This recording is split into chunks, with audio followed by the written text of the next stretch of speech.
Dungeon Masters of Reddit. What is your best? Are you sure you want to do that moment? Running LMOP for some first timers. At level 3 they come to the poison mold room and I describe it in the next cavern. You smell a sickening pungent smell. You can see the walls are covered in slime and mushrooms. The bard immediately says I go grab a mushroom and eat it. You what? I eat a mushroom. Make your con save as the noxious smell enters your nose from the room. Are you sure you wanna eat the mushroom? Fails save yet. Take 1d4 poison damage. You feel sickened but grab a mushroom and eat it. Make a con save. Fails again. Okay, am I high yet? No. Take 1d6 poison damage. Okay, I eat another mushroom. For real. Fine, make a con save. Fails again. Take 1d6 poison damage. Guys him down. And that's the story of my first PC death as a DM. Haha, IDK, I think stuff like that is okay, but I would expect it to be cleared at the start. Kinda seems like that dude didn't even really want to play LOL. You see a cube of acid making its way toward you. It is dissolving the bodies it moves over, stripping the flesh from the bones. Player, I punch it. You punch it with your hands? Player, yeah, that's dumb. I climb up this rock and will body slam it. He had to be throwing his game. Preteen playing a wizard. I want to stab the guy. Me. He appears to be a noble or otherwise rich man walking along the street in the middle of the day in an upscale section of the city. PPAW. I want to stab him with my dagger to take his money. Rest of the table tries to reason with him to no avail. Me. Size. Make your attack roll. Good, you hit. Roll damage. K. He falls to the ground, grabbing his gut as he bleeds out, screaming. People notice this and start shouting for the guards, who notice you and run at you, weapons drawn. PPAW. Me. Roll an athletics or acrobatics check. You failed. The guard grapples you and places you under arrest. Give me your character sheet. One of my favorites was Kid 1. I want to bunch the tree. Me. Why? Kid 1. Because. What do I roll? Me. You don't have to roll. It's a tree. You just hit it. Kid 1. Rolls anyway. Kid 2. I also attack the tree. Me. Try to ignore them as I speak with other players about the game. Kid 3. Starts attacking the same random tree. Me. Fine. You've angered the tree. It comes to life and attacks. Roll initiative. Proceed to beat them nearly to death with a tree. Kids, what loot do we find? Me. There is no treasure. It was a tree. Rest of the party didn't participate in the combat at all. Can we move on? This one worked out pretty well. Right at the beginning of our D&D obsession, my players and I pitched in together for Lost Mines of Phandelver, the D&D starter set. None of us had played before. I volunteered to DM and popped on with the story. In the first cave, in the very first room almost, there are 3 wolves chained up and a goblin to look after them. It's a straight up kill the things in here room 99% of the time. My players were the 1%. They wanted to try and tame a wolf. Are you sure you want to do that? They were. So I set up an absolute gauntlet of rolls, thinking at some point they were bound to fail. Nope. Wolf sat there happily wagging its tail at their new owner, I guess. Then they wanted to tie up the goblin and try and get him to turncoat. Are you sure you want to do that? Another gauntlet of rolls that I was sure would fail. Nope. They got the goblin to turn, and even got a name out of him. Jinwin. I was not expecting this at all. So on the fly I told them that Jinwin really just wanted to get out and have a simple life in a cave somewhere. This became the overriding concern of the party for the next 2 sessions. Jinwin is out there now, along the Tribor Trail, setting out his washing and enjoying his simple life. And our D&D group is officially named the Jinwin Appreciation Society. Good on you. My group is like that, and it's not fun to force killing solutions on your party. It does require you to think on your feet a lot more, though. At this point I have contingency plans for any NPCs, including villains, that I think the players might get attached to, and still have to think of something for the ones I don't see coming.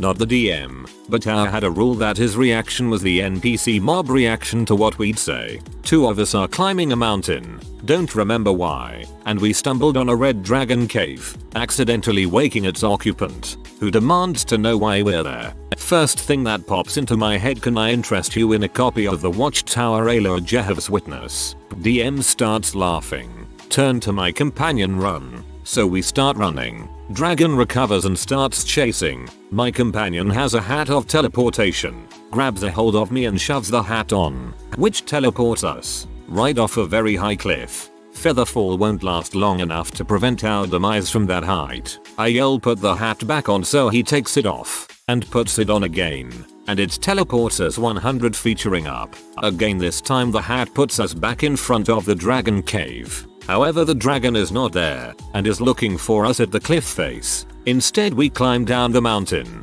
hacking our own trail, somewhat pathetically as neither of us had much skill in pathfinding, but we lived. A deck of many things. The players decided to use it. One turned into a corgi, one died straight up.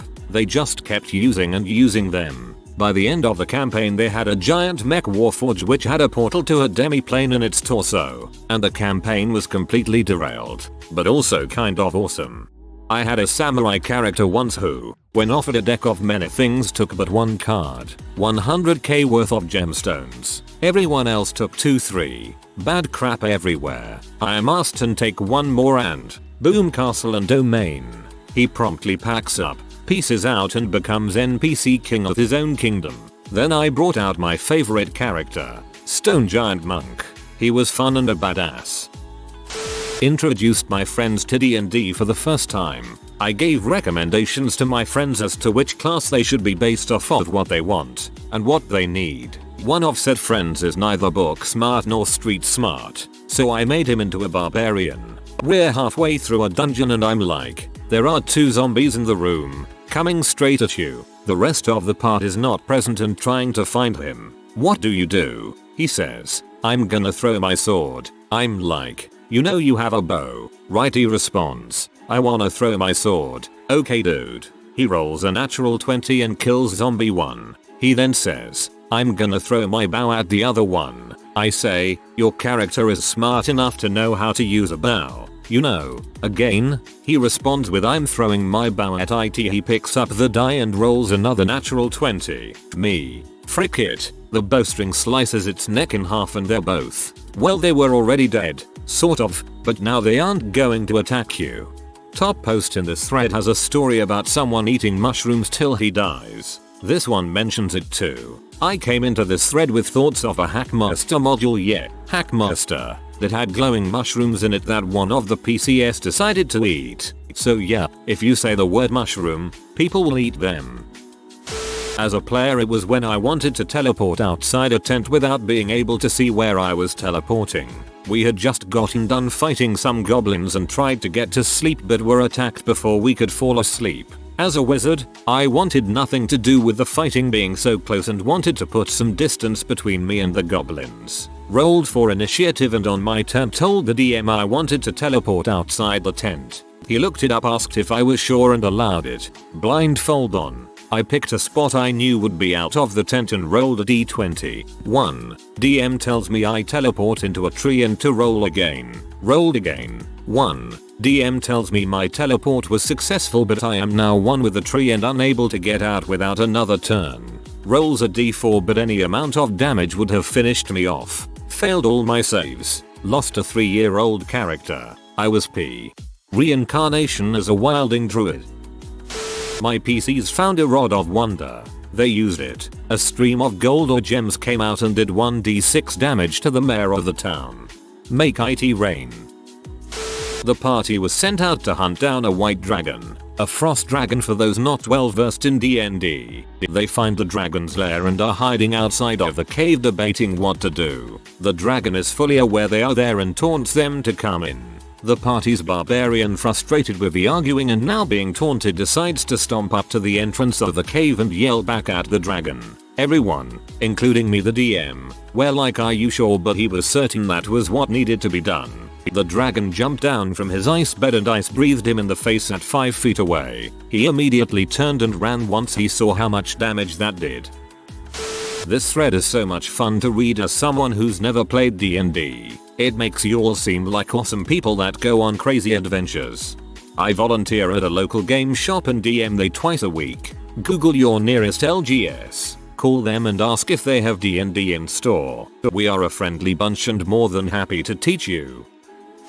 The crew was in a cave searching for a quest item when they started to fight this giant shadow hound with a magical ruby in its forehead keeping the dark energy all contained. Well, when they defeated it, the crazy half-orc on our team decided he wanted to eat it. The team ended up getting it away from him, but he stole it back later while they were all fighting the boss, and then slammed it into his forehead. He then convinced the necromancer to craft him a crown for it made out of squirrel bones. Gave him some magic defense though, so I guess it all worked out in the end. I always like it when trolls are killed and then the party begins searching for loot without burning the troll's remains. Probably not my best Are You Sure moments, but definitely a favorite of mine. Well, we had just started a campaign and the party was receiving information on the big bad evil from a camp of gypsies. The gypsies were scared of outsiders and very guarded. I made it clear that any wrong move and they would no longer be welcome. So of course the monk got bored of the role playing between the party and the gypsies and snuck off. He rolled to sneak and check out a tent that was surrounded by a group of gruff looking men. He succeeded and found a locked wooden chest. The monk immediately said I attempt to smash it. I warned him that the walls of the tent were very thin. He didn't care and smashed the chest. When the men outside rushed in, I tried to give him redemption by having the men tell him to drop the items and talk, but the level 3 tried to take on 12 men alone instead. That is how I had a player die 20 minutes into my campaign. Are you sure about that? Is our DM's warning that you've picked up the idiot ball and need someone to backstop your decisions immediately. Woe unto there who says yes. It's led to TPKs, and not. Everyone roll up another character moments. Game ending TPKs, the kind where the book's closing sounds like a coffin slamming shut, and the DM goes, next month we'll be playing something different. That question doesn't get asked often, but when it does, we all stop and look at each other carefully, like we were sure, but now we're not. I thought it would be cool to add a bit of foreshadowing to the story in the opening tavern. This is the conversation that happened between the bartender and the warlock in the party after he noticed a suspicious looking drink in the back of the bar. How much for the strong looking drink over there? I'd be careful with that one. That's what we call the drink of the gods. Legend has it one drink will summon an ancient evil not for the weak of heart. Okay, I'm in. So I must warn you. You will surely meet your end with a mere sip. I can tell just by looking at you it is a fight you are not prepared for. I promise you me and my friends can handle it. You can't. And anyway, there's my reason to risk channeling such an ancient evil at this moment in time. I'll tell you what, I'll save it for you in the back and you can come back when you're ready for it. Pulls out knife and rolls a 24 intimidate. Frick it. Fine. Drink up. Takes a shot of drink with the rest of the party. Party immediately gets their collective butt handed to them by the end boss. I mean, I did try to warn them. A player stole the hands off the corpses in a dungeon and when they got to the boss room he immediately ate the raw human hands in full view of the boss. I made him take 1d4 damage for each hand he ate, downing him instantly. Alright, so you have some info to deliver to the local thieves guild now that you're in the city. What do you do? I'll ask a guard where the thieves guild is. He should know. I mean, he isn't exactly wrong. One of my players had been playing a wizard for 3 years, and he had gotten extremely powerful. The team were inside a fortress, surrounded by an army of 3,000 men. Suddenly, he gets a great idea to fly over the army and cast chain lightning to thin their numbers. He is successful with this for about 30 seconds, before he takes 20 arrows to the chest and falls over to the ground. His Magus wand breaks on impact, causing a mana explosion that kills around 700 enemies, but completely obliterates his character. Needless to say, he was not able to be revived. Losing a 3-year char is heartbreaking.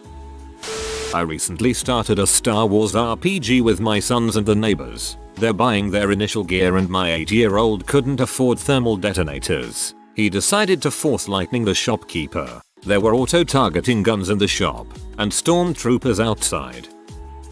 Well, it was not the time when I mastered a game, and also not D&D, but rather the German DSA. Translated title The Dark Eye. But when I was player, our group was at that moment on an area similarly to the Arctic. We were on a giant ice field. From a nearby area of land, a hot spring created a river of hot water that went over the edge of this iceberg and melted an area out of the field of ice that was the sea under us, creating a natural opening to the sea under us. Our goal was to get ourselves and a big animal down the iceberg into the plane of ice where our ship was located. My and the character of another player were both bound by one hand and one foot. We had a history of fighting each other with more and more vicious pranks. That said, it was really funny to play a bad-tempered vengeful magician, because the captain had enough of us and made sure that we stay that way until we are able to stand each other. So, we were standing at this cliff, dressed in clothes that would fit in its on historical photos,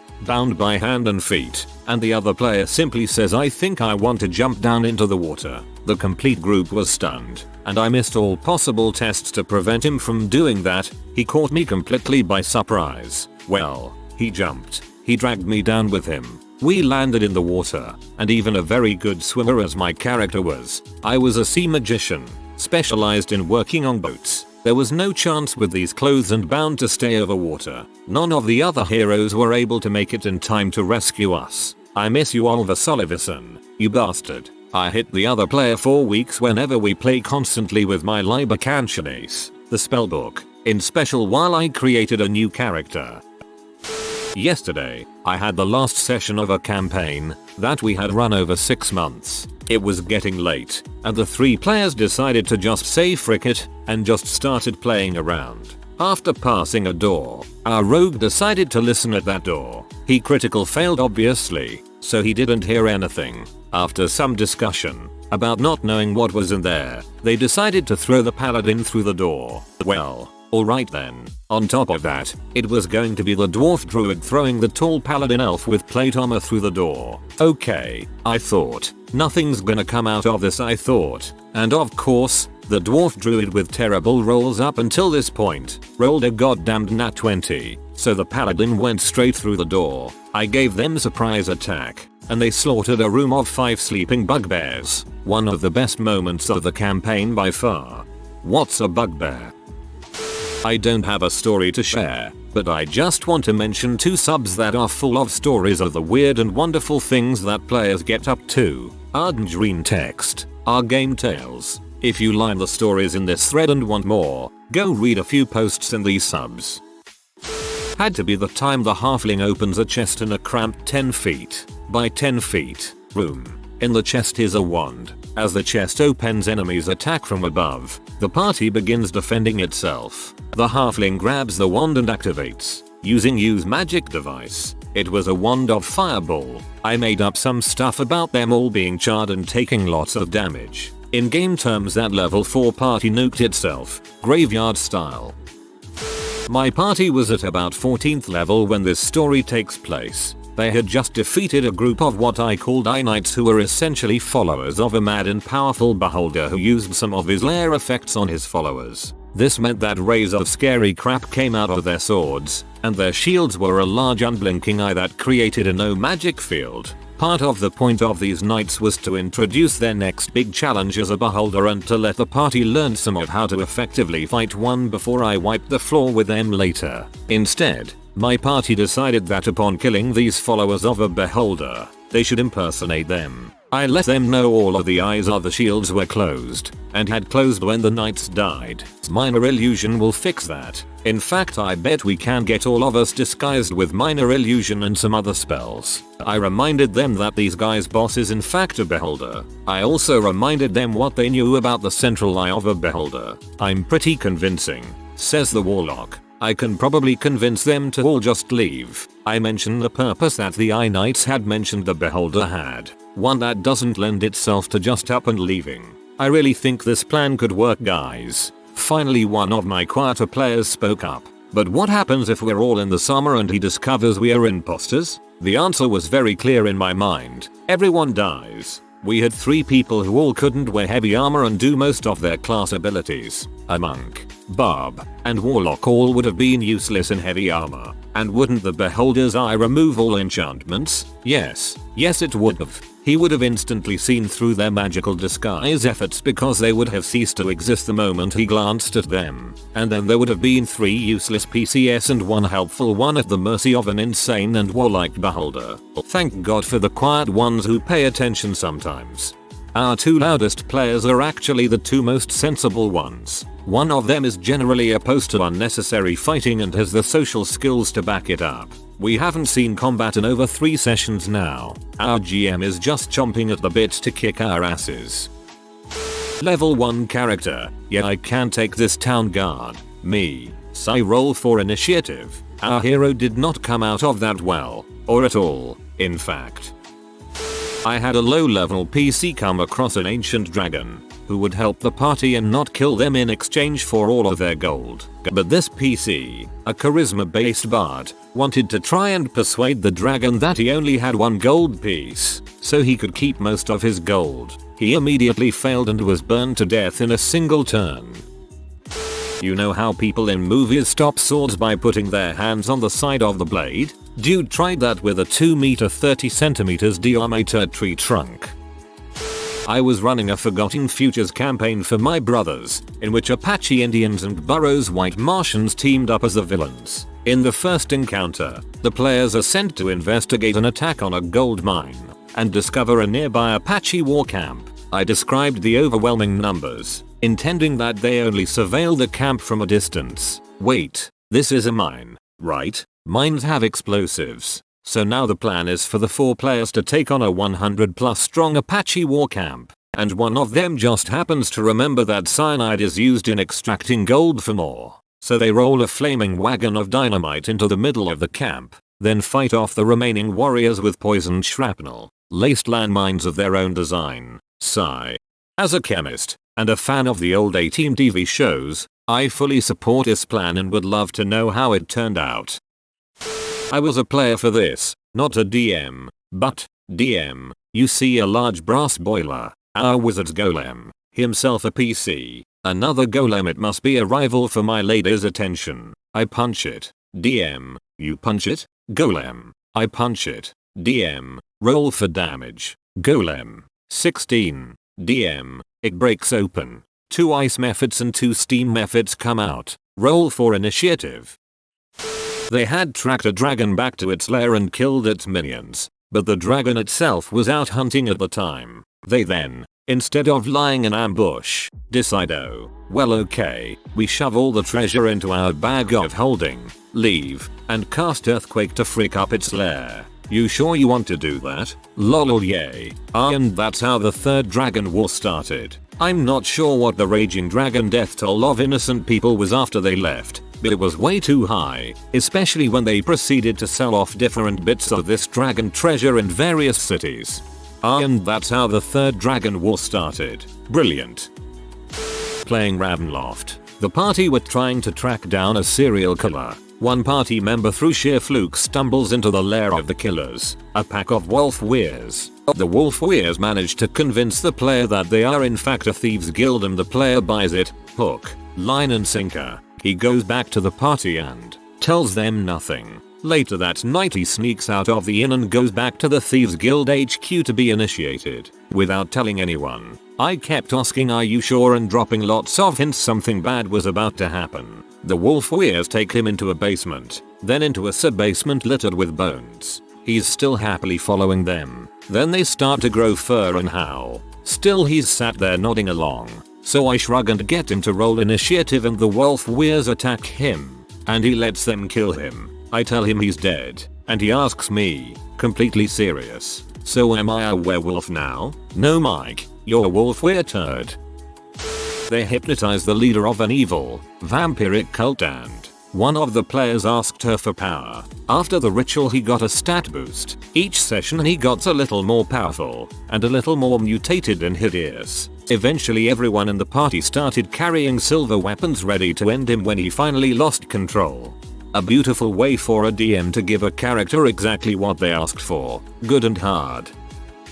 Was running a horror campaign in my early days as a dungeon master. Setting was a dark and ruined manor. So far I had done everything from attacking their feet with haunted floorboards to having them roll consistent will saves to avoid horrific nightmares. It was all working well and this crap was serious. They come to an ancient landing on a grand stairwell. In the center of the crimson rug is a dark stain, hissing softly and releasing a pungent stench. It is dripping from the ceiling above, so high that the dim light of their torches illuminates nothing. So they stand under it and try to collect the acid for acid flasks. So the 3-ton web golem drops from the ceiling on them. Who collects the dripping acid without investigating the source?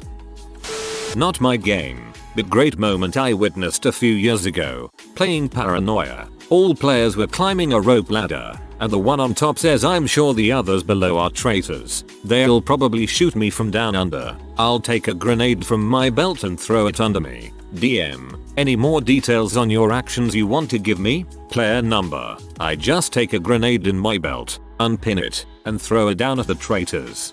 DM. You're sure? Player. Yup. Player rolls something. Fails. DM. Okay. Let me mimic what happens. DM. Air takes a rope ladder. You take the grenade. DM removes one hand from the rope ladder and goes to his belt. You unpin the grenade. DM takes his second hand from the rope ladder and starts pulling the pin and mimics falling.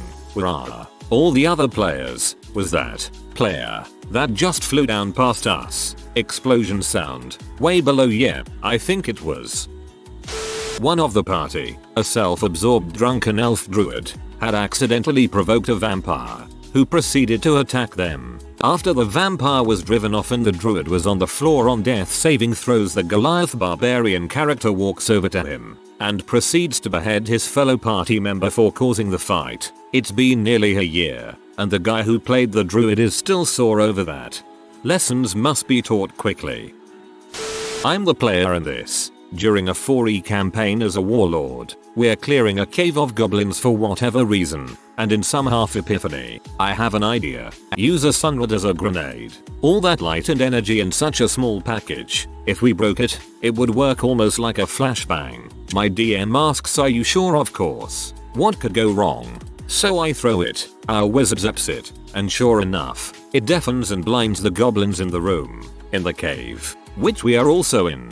See, the DM had thought this through even further. All the noise and bright light affects us as well, and alerts the entire cave of goblins, meaning they're all coming for us and we're all reeling. What followed was a session full of hard combat against goblins who wouldn't stop coming because 4-5 separate fights worth of goblins suddenly all knew where we were. Best part? Through a bit of luck and a rampaging barbarian, we all made it out alive. If you are new to the channel, you can subscribe. I publish new videos every day. Until then, check another video.